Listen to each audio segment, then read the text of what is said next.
Hello friends, movie कर here. आज से मैं सिल्वेस्टर स्टैलोन की एक मूवी सीरीज स्टार्ट करने जा रहा हूँ। ये मेरी one of the favourite movie series है। आई होप आपको भी अच्छी लगेगी। इस मूवी की स्टोरी खुद सिल्वेस्टर स्टैलोन ने लिखी है। हमारी स्टोरी का टाइटल है रॉकी। आज हम इस कहानी में रॉकी के बारे में जानेंगे। ये कहानी है रॉकी बैल्बोआ की। रॉकी एक बहुत ही शानदार फाइटर है, लेकिन उसे खुद अपनी काबिलियत का अंदाजा नहीं है, क्योंकि उसे कभी भी वो इज्जत नहीं मिली और वो बहुत गरीब है। उसके पास इतने पैसे भी नहीं हैं कि वो अपनी ट्रेनिंग पर खर्च कर सके, इसीलिए वो हमेशा ही परेशान रहता है और वो अपना गुजारा चलाने के लिए छोटे मोटे काम करता है। लेकिन उसकी कभी भी हिम्मत नहीं होती कि वो बॉक्सिंग को अपना करियर बनाए। लेकिन जब उसे मौका मिलता है तब वो पूरी दुनिया को दिखा देता है कि रॉकी बाल्बोआ क्या चीज है। मूवी स्टार्ट होती है और हम रॉकी को लड़ता हुआ देखते हैं। रॉकी एक फाइटर से लड़ रहा है और ये सिर्फ एक क्लब मैच है। यहाँ पर दो फाइटर्स को सिर्फ इसलिए लड़वाया जाता है ताकि वहाँ बैटिंग की जा सके, और वहाँ सभी लोगों को पता था कि रॉकी बहुत अच्छा फाइटर है, इसलिए वहाँ सभी खड़े लोग उस पर पैसे लगा रहे थे। लेकिन जो फाइटर रॉकी के साथ लड़ रहा है वो भी एक अच्छा फाइटर है जिसका नाम है स्पाइडर रिको। ये दोनों ही फाइटर नॉर्मल फाइट कर रहे थे। अब एक राउंड खत्म हो जाता है। अब रॉकी जब बैठा होता है तब उसके पास एक आदमी आता है और कहता है कि मैं तुम पर पैसे लगा रहा हूँ। रॉकी उससे कहता है कि तुम जीत जाओगे और वो आदमी खुश हो जाता है। फिर सेकेंड राउंड में दोनों फाइटर्स लड़ने लगते हैं। अब इस लड़ाई के दौरान स्पाइडर देखता है कि रॉकी उस पर भारी पड़ रहा है, तब वो उसकी आंखों पर वार कर देता है, जो कि रूल के खिलाफ होता है। इस चीज को देखकर रॉकी बहुत गुस्सा होता है। रॉकी अब तक आराम से लड़ रहा था, लेकिन अब वो स्पाइडर पर मुक्कों की बारिश चालू कर देता है और अपने जबरदस्त पंच से स्पाइडर को नॉकआउट कर देता है। ये देखकर वहाँ सभी लोग बहुत खुश हो जाते हैं, क्योंकि रॉकी एक और मैच जीत गया था। तब रॉकी रेस्ट रूम पहुँचता है और यहाँ पर स्पाइडर भी होता है और वो रॉकी को कहता है, तुम्हारी आज किस्मत अच्छी थी, वरना मैं तुम्हें हरा देता। तभी वहाँ का प्रमोटर आता है और स्पाइडर को $17 देता है और कहता है कि तुम्हें $40 मिले थे, लेकिन लॉकर, शावर, टॉवल और टैक्स का पैसा काटकर तुम्हें $17 बचते हैं। फिर वो रॉकी के पास जाता है और कहता है कि तुमने इस मैच को जीता है, इसलिए तुम्हारे $65 बनते हैं, लेकिन शावर, टॉवल और टैक्सेस को काटने के बाद तुम्हारे बचते हैं $40। लेकिन रॉकी के लिए बहुत कम था और इसमें उसका गुजारा नहीं हो सकता था, इसीलिए वो प्रमोटर से पूछता है कि मेरी अगली फाइट कब है। वो उसे बताता है कि अगले 15 दिनों में तुम्हारी फाइट होगी। इसके बाद रॉकी वहाँ से चला जाता है। रॉकी जब घर पहुँचता है तब हम उसके पेट्स को देखते हैं, जिसमें 2 कछुए थे और एक मछली थी, और रॉकी इन दोनों से बातें कर रहा था क्योंकि उसके घर में उसके अलावा कोई नहीं रहता था। अब रॉकी अपने कछुओं का खाना हाथ में लेकर प्रैक्टिस करने लगता है कि वो दुकान में जाने के बाद एड्रियन से कैसे बात करेगा। अगली सुबह रॉकी एक पेट शॉप में पहुँचता है, जहाँ पर वही लड़की है जिससे रॉकी मिलने आया था, यानी कि एड्रियन। वो उसे बहुत पसंद करता है। फिर वो उससे बातें करने लगता है, लेकिन एड्रियन उससे कुछ भी नहीं कहती,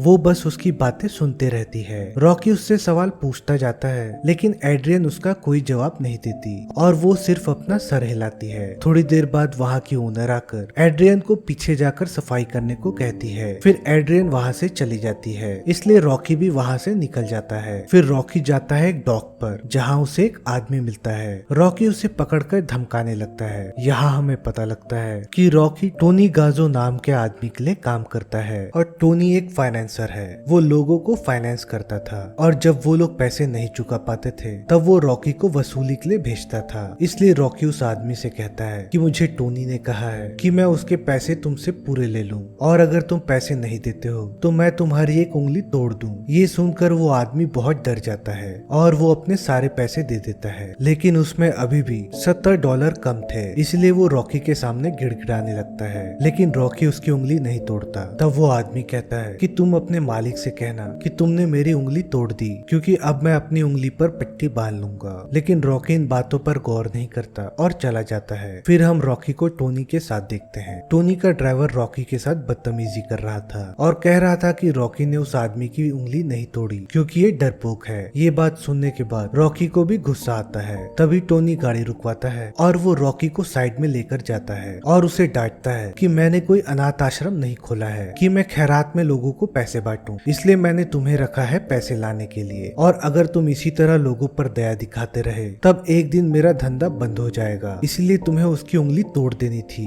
और अगली बार मैं ये सब नहीं सुनना चाहता। इसके बाद वो रॉकी को थोड़े से पैसे देता है और वहाँ से चला जाता है। टोनी के जाने के बाद रॉकी जिम में जाता है। रॉकी यहाँ पर प्रैक्टिस किया करता था, लेकिन आज जब वो अपने लॉकर को देखता है तब वो लॉकर उससे नहीं खुल रहा होता क्योंकि वो किसी और को दे दिया गया था। ये देखकर रॉकी गुस्सा हो जाता है। फिर वो वहाँ के कोच के पास जाता है जिसका नाम है मिकी। रॉकी उससे पूछता है कि तुमने मेरा लॉकर क्यों ले लिया। तब मिकी उसे सुनाने लगता है और कहता है कि तुमने पिछले 6 सालों से लॉकर का रेंट नहीं भरा है, इसीलिए मैंने तुम्हारा लॉकर ले लिया और तुम एक गधे हो। और ये सब कहकर वो उसकी और बेइज्जती करने लगता है। रॉकी बताता है कि कल मैंने एक फाइट लड़ी और मैं उसे जीत भी गया। तब मिकी कहता है कि तुमने जरूर एक गधे से फाइट की होगी, इसलिए तुम आसानी से जीत गए। और मिकी यहाँ उसे लगातार खरी खोटी सुनाता है। फिर रॉकी वहाँ से निकल जाता है। वहाँ से निकलने के बाद वो फिर से एड्रियन के पास जाता है और वो उससे बातें करने लगता है और उसके साथ दिन में क्या क्या हुआ वो सब कुछ बताता है कि आज उसका लॉकर भी छीन लिया गया। लेकिन एड्रियन सिर्फ उसकी बातें सुनते रहती है, कोई जवाब नहीं देती। फिर रॉकी वहाँ से चला जाता है। वहाँ से जाने के बाद वो पहुँचता है एक बार में। यहाँ पर उसकी मुलाकात होती है पॉली से। पॉली एड्रियन का भाई है। यहाँ पॉली चाहता था कि रॉकी और एड्रियन एक साथ हो जाए क्योंकि पॉली को पता है कि रॉकी बहुत अच्छा लड़का है। लेकिन रॉकी पॉली को कहता है कि तुम्हारी बहन बहुत जिद्दी है, मैं उससे दिन रात बात करने की कोशिश करता हूँ लेकिन वो मेरी बातों का जवाब नहीं देती।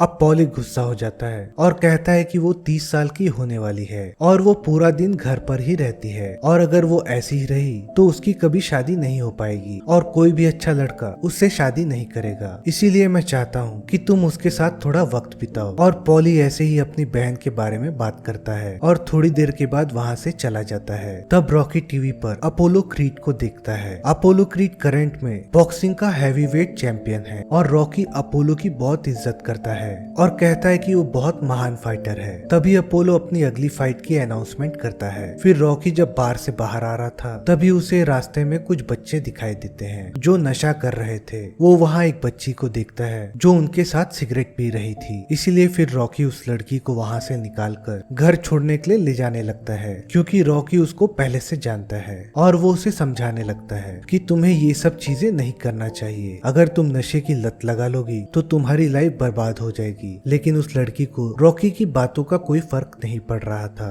क्योंकि हर जगह यही बात फैली हुई थी कि रॉकी कुछ नहीं करता और वो एक आवारा है। इसके बाद रॉकी उसे उसके घर ड्रॉप कर देता है, लेकिन वो लड़की घर जाने से पहले रॉकी को गाली देती है। लेकिन रॉकी को इस पर फर्क नहीं पड़ता क्योंकि वो इसका आदी हो चुका है। उसके बाद वो अपने घर चला जाता है। यहाँ दूसरी तरफ हम अपोलो क्रीड को देखते हैं जिसका मैनेजर उसको बताता है जिस फाइटर के साथ तुम्हारी फाइट होने वाली थी वो अब इंजर्ड हो चुका है, इसलिए अब तुम्हारी फाइट पोस्टपोन करनी पड़ेगी। तब अपोलो क्रीड गुस्सा होकर कहता है कि मुझे कैसे भी फाइट करनी ही है क्योंकि इस फाइट के लिए मैंने बहुत महीनों से तैयारी कर रखी है। यहाँ पर उसका मैनेजर बताता है स्पॉन्सर्स ने बहुत पैसे खर्च कर दिए हैं इस फाइट के लिए और अपोलो ने वो सारे पैसे ले लिए हैं, इसलिए वो चाहकर भी इस फाइट को कैंसिल नहीं कर सकते। फिर अपोलो बात करता है वहाँ के प्रमोटर से और वो अल्टरनेट फाइटर्स को ढूंढने के लिए कहता है। प्रमोटर उसको बताता है उनमें से कोई भी फाइटर अभी अवेलेबल नहीं है, सब लोग अभी रेस्ट कर रहे हैं। अब अपोलो परेशान होने लगता है और कहता है कि मेरे पास एक आइडिया है, क्यों ना हम किसी नए लड़के को मौका दें और साथ ही हम ये प्रचार भी करेंगे कि अपोलो क्रीड ने एक नए लड़के को मौका दिया और अब दुनिया का हैवीवेट चैंपियन एक सड़क छाप फाइटर से फाइट करेगा और इससे बड़ी बात लोगों के लिए कुछ नहीं होगी और ये फाइट हम करेंगे अमेरिका के बर्थडे पर और वो फाइटर होगा फिलाडेल्फिया से। इस बात को सुनने के बाद प्रोमोटर भी खुश हो जाता है और कहता है कि ये फाइट तहलका मचा देगी और बहुत सारे लोग इस फाइट को देखने आएंगे, इसलिए अब वो लोग राजी हो जाते हैं। अब हम रॉकी को देखते हैं, वो टोनी से मिलता है। अब टोनी उसे कुछ और नाम देता है और कहता है कि अब तुम्हें इनसे वसूली करना है। लेकिन वहाँ टोनी का ड्राइवर आज भी रॉकी के साथ बदतमीजी कर रहा था और उसे चिढ़ा रहा था, इसलिए रॉकी उस पर बहुत गुस्सा होता है। इसके बाद वो लोग चले जाते हैं। यहाँ हम अपोलो को देखते हैं, उसके हाथ में एक डायरी है जिसमें फिलाडेल्फिया के सारे फाइटर्स की लिस्ट है। वो वहाँ बहुत सारे फाइटर्स को देखता है, लेकिन जब वो रॉकी का नाम देखता है तब वो खुश हो जाता है और कहता है कि मैं इसी लड़के से फाइट करूंगा क्योंकि इसका पूरा नाम है इटालियन स्टैलन रॉकी बाल्बोआ। इसका नाम ही बहुत दमदार है और जैसे ही लोग उसके नाम को सुनते सुनेंगे उनकी उम्मीदें बढ़ जाएंगी। लेकिन जैसे ही अपोलो का मैनेजर रॉकी की प्रोफाइल देखता है, उसे पता चलता है कि रॉकी एक साउथपो बॉक्सर है, यानी कि वो बाएं हाथ से लड़ता है। फिर वो अपोलो को आगाह करता है और कहता है कि तुम्हें कभी भी साउथपो से लड़ाई नहीं करनी चाहिए। तब अपोलो कहता है कि मुझे कोई फर्क नहीं पड़ता, मैं उसे आसानी से हरा दूंगा। फिर सारे लोग रॉकी को ढूंढने लगते हैं। यहाँ हम रॉकी और पॉली को साथ में देखते हैं। पॉली रॉकी को अपने घर पर लेके जा रहा था क्योंकि उसने रॉकी को कहा था कि एड्रियन तुम्हारा इंतजार कर रही है और वो आज तुम्हारे साथ डेट पर जाएगी। लेकिन जैसे ही रॉकी घर के अंदर जाता है और पॉली एड्रियन से बात करता है, रॉकी को पता लगता है कि एड्रियन बाहर नहीं जाना चाहती। इसलिए अब पॉली और एड्रियन में झगड़ा होता है। अब पॉली टर्की को बाहर फेंक देता है जो एड्रियन बना रही थी, जिसके बाद एड्रियन खुद को कमरे में बंद कर लेती है। तब पॉली रॉकी से कहता है कि जाओ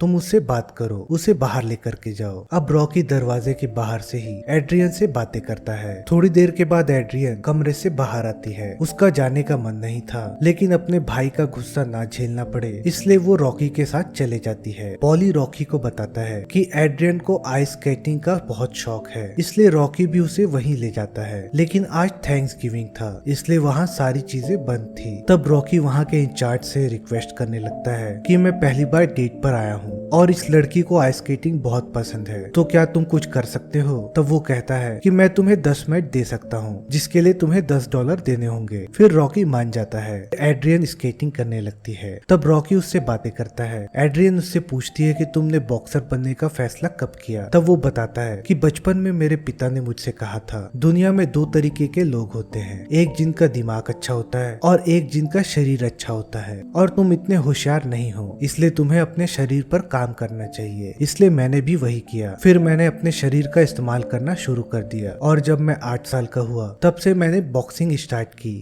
और कुछ सालों के बाद मुझे इसमें मजा आने लगा और मैंने सोचा कि मैं इसी में अपना कैरियर बनाऊंगा। तब एड्रियन कहती है कि मेरे साथ बिल्कुल उल्टा है। मेरी माँ ने मुझसे कहा कि मेरी शक्ल बिल्कुल अच्छी नहीं है, इसलिए मुझे ज्यादा पढ़ाई पर ध्यान देना चाहिए। और अब इनकी बातें ऐसे ही चल रही थी और 10 मिनट खत्म हो जाते हैं। तब रॉकी एड्रियन को लेकर जाने लगता है। फिर वो अपने घर के सामने रुककर एड्रियन को अंदर इनवाइट करता है, लेकिन एड्रियन अंदर आने से घबरा रही थी क्योंकि वो आज से पहले किसी भी लड़के के घर नहीं गई थी। एड्रियन बहुत ही शाय किस्म की लड़की थी, इसलिए वो इन सब चीजों से बहुत घबराती थी। लेकिन रॉकी के जोर देने पर वो उसके घर चले जाती है। लेकिन एड्रियन यहाँ बहुत अनकंफर्टेबल महसूस कर रही थी, इसलिए रॉकी उससे कंफर्टेबल फील कराने लगता है और थोड़ी देर के बाद एड्रियन भी कंफर्टेबल हो जाती है। फिर वो घर में घूमने लगती है और वो रॉकी के फैमिली की फोटोज देखती है और रॉकी के बचपन की भी। इन सारी चीजों के बाद एड्रियन कहती है कि मेरा भाई मेरा वेट कर रहा होगा। तब रॉकी खिड़की से आवाज लगाकर पॉली को बताता है कि तुम्हारी बहन मेरे घर पर है। फिर वो एड्रियन से कहता है कि क्या मैं तुम्हारा चश्मा हटा सकता हूँ? इतना कहते ही वो उसका चश्मा निकाल देता है। फिर वो एड्रियन की कैप भी हटा देता है और एड्रियन से कहता है कि तुम बहुत खूबसूरत हो, मैंने जब से तुम्हें देखा है मैं तुम्हें बहुत पसंद करता हूँ। लेकिन एड्रियन कहती है कि तुम झूठ कह रहे हो और रॉकी कहता है कि नहीं। और इसके बाद वो कहता है कि मैं तुम्हें किस करने वाला हूँ, अगर तुम्हें बुरा लगे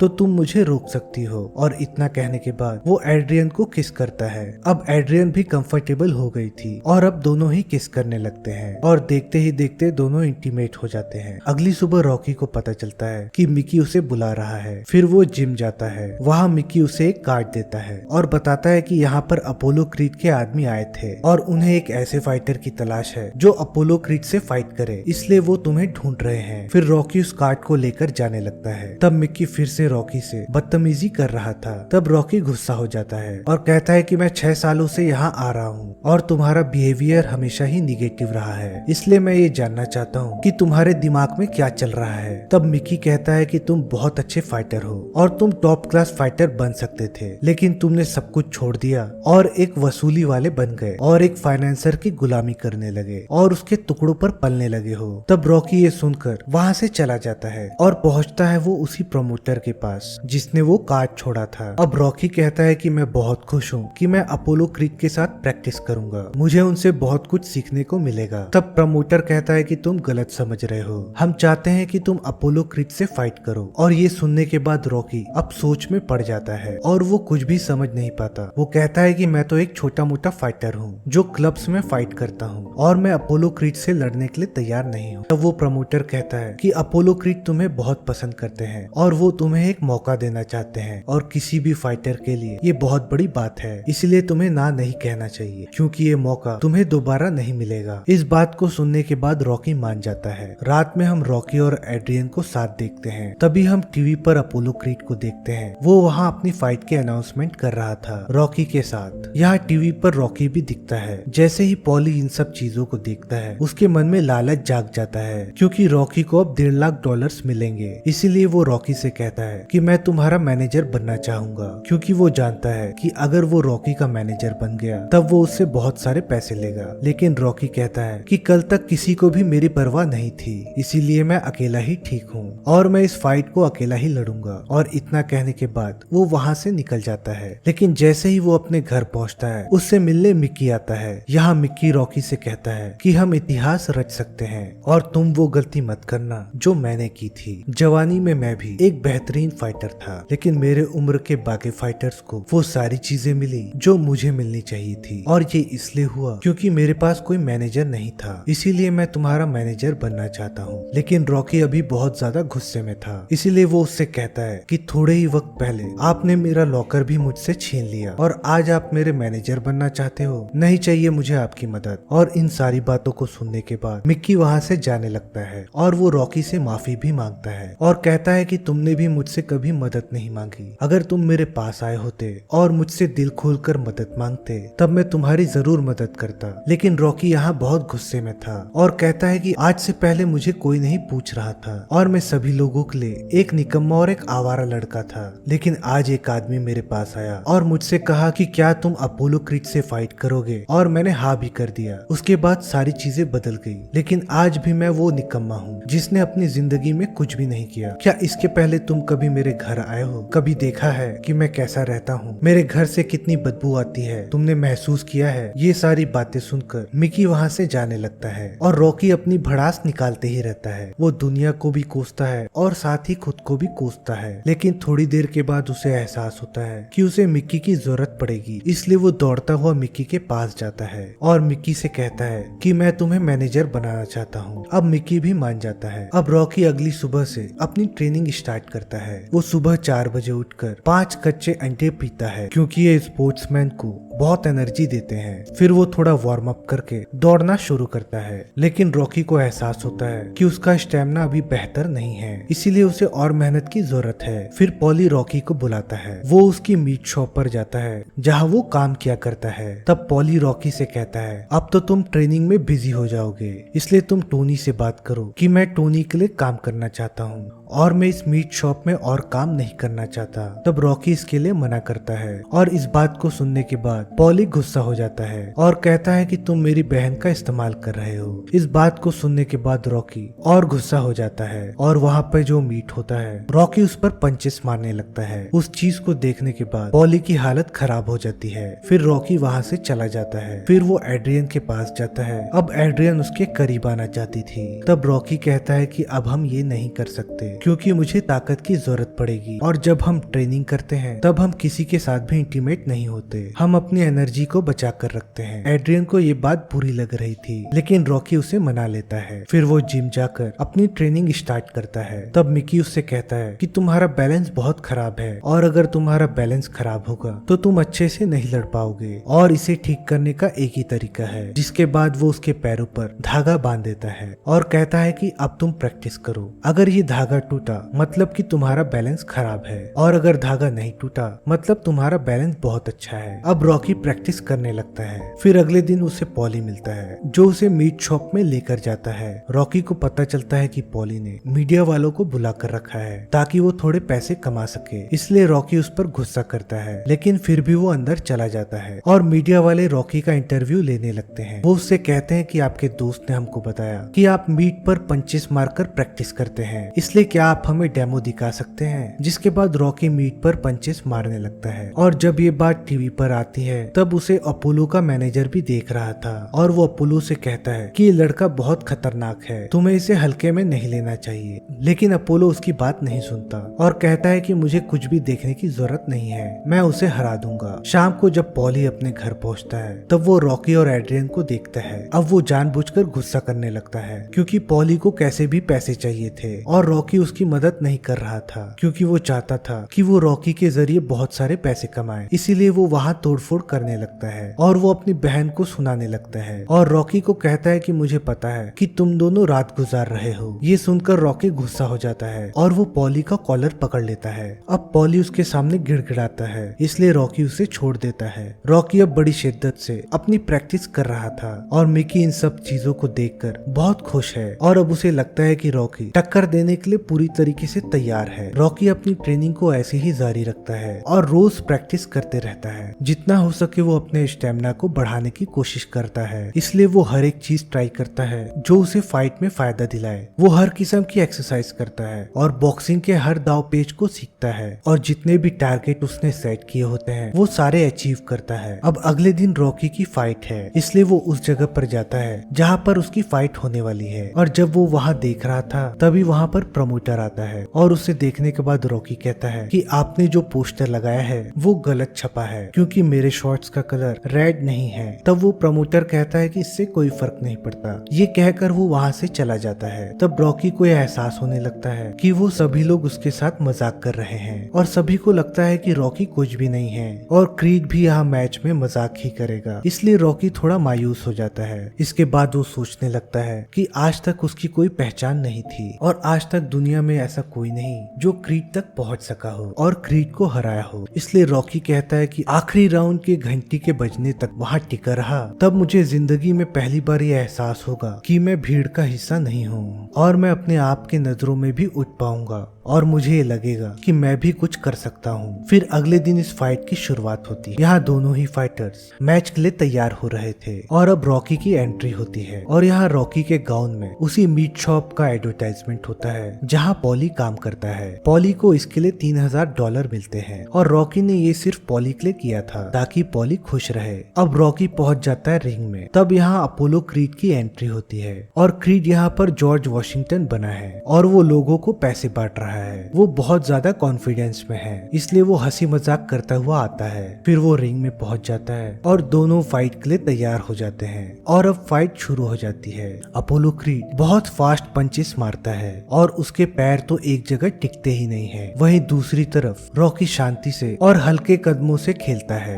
वो सबसे कहता है कि वो बहुत जल्द रॉकी को नॉकआउट कर देगा, इसलिए वो रॉकी पर पंचेस बरसाने लगता है। रॉकी यहाँ संभल के लड़ रहा था लेकिन क्रीड उसे डोमिनेट करता रहता है। अब रॉकी को एक मौका मिलता है जिसमें वो अपने बाएं हाथ का कमाल दिखाता है और वो क्रीड को एक पंच में ही धराशायी कर देता है। क्रीड को यह एहसास नहीं था कि रॉकी साउथ पॉ है और सबसे ज्यादा ताकत इसके बाएं हाथ में है और यहाँ क्रीड को पहली बार ये एहसास होता है कि रॉकी उस पर भारी पड़ सकता है। इसलिए वो उठ करके खड़ा हो जाता है और अब वो भी आराम से लड़ने लगता है, लेकिन वो रॉकी पर अटैक करता ही जाता है। इसलिए वो बार बार रॉकी को मारता रहता है और रॉकी भी उस पर हमला करने की कोशिश करता है, लेकिन रॉकी के पंचेस अभी भी मिस हो रहे थे। तभी क्रीड उस पर पलटवार करके रॉकी को पंच मारता है और रॉकी भी यहाँ गिर जाता है और इनकी लड़ाई ऐसे ही चलती रहती है और दोनों ही एक दूसरे को बराबरी की टक्कर देते हैं। यहाँ कोई भी कमजोर नजर नहीं आ रहा था और यहाँ राउंड पे राउंड निकलते जा रहे थे। यहाँ क्रीड ने रॉकी की हालत खराब कर दी थी, लेकिन रॉकी ने भी क्रीड को बहुत नुकसान पहुँचाया था।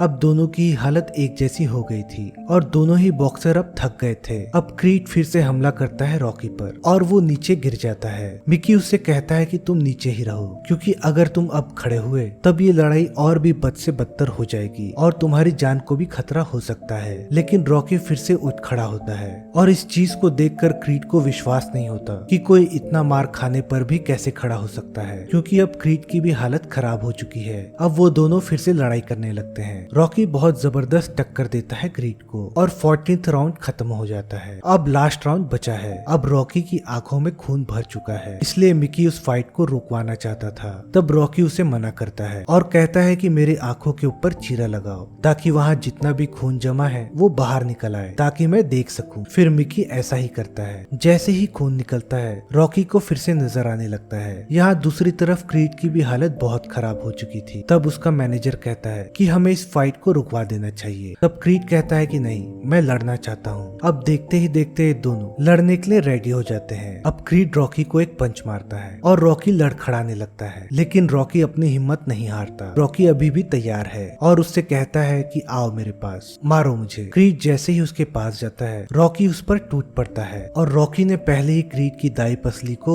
जख्मी कर दिया है, इसलिए अब वो बाई पसलियों पर हमला करता है। अब रॉकी क्रीड को मार मार के उसकी हालत खराब कर दिया था। तभी वहाँ घंटी बजती है और आखिरी राउंड भी खत्म हो जाता है। अब रॉकी और क्रीड एक दूसरे को शाबाशी देते हैं और ये फाइट यहीं पर खत्म हो जाती है और चारों तरफ शोर हो रहा होता है। और वहाँ सभी लोग कह रहे थे कि ये इतिहास की सबसे बेहतरीन फाइट है, क्योंकि इतनी लंबी फाइट आज तक नहीं हुई है और दोनों ही फाइटर्स ने स्टेमिना का बहुत ही बेहतरीन प्रदर्शन किया है। लेकिन यहाँ क्रीड को इस मैच का विजेता घोषित कर दिया जाता है। ये जजेस का फैसला होता है, लेकिन रॉकी को इस बात से कोई फर्क नहीं पड़ता था। वो बस दुनिया को दिखाना चाहता था कि वो किसी से कम नहीं है, इसलिए वो बार बार एड्रियन का नाम पुकारता है। अब एड्रियन भागते हुए रॉकी के पास आती है और रॉकी उसे गले लगा लेता है। अंत में दोनों एक दूसरे को आई लव यू कहते हैं और इसी के बाद ये मूवी एंड हो जाती है। तो फ्रेंड्स, ये थी रॉकी सीरीज की पहली पार्ट। मैं जल्द ही सेकंड पार्ट के साथ आने वाला हूँ, इसलिए आप इस चैनल के साथ बने रहिए। आपको ये मूवी अगर अच्छी लगी हो तो प्लीज लाइक एंड सब्सक्राइब कर लीजिए, और अगर आप सिल्वेस्टर स्टैलोन के फैन हो तो इस वीडियो को ज्यादा से ज्यादा शेयर करें।